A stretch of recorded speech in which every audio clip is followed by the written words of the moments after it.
Good morning! So, Daddy just dropped off Kuya Kian at school. So, yan guys, that's 7:30 a.m. this morning. Wala pang sun. Medyo madilim pa. Sorry, I can't find the word to say. Medyo madilim pa, and yan yung sa back ng school nila, sa school ground. So, yan yung drop off point ng mga kids. So, andun na din yung school bus. So, actually, yan yung school bus ni Kian.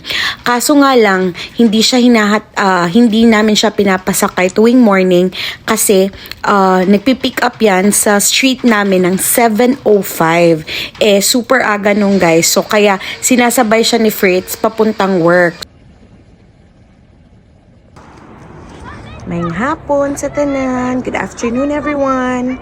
Good afternoon in Canada and almost good morning in the Philippines. So this is our situation today. Non-stop snow. So tumitigil lang siya ng one day tapos nag-snow ulit. There is Kian. He's coming home from school. I'm here in the balcony waiting for him. Yan. So kararating lang. He's right there. So, yan yung mga bata, guys, kapag winter.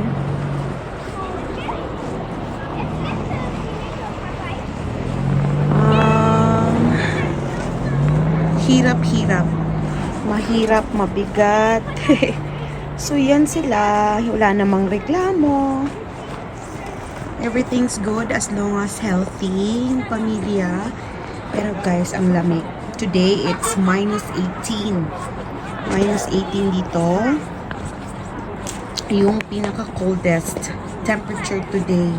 Ayan na si Kian. Paakyat na. Yun lang naman, guys. So, yan yung itsura ko. Kahit nakadungaw lang ako, kailangan ko pa rin mag-coat, mag-bonnet kasi nga ang lamig. Grabe.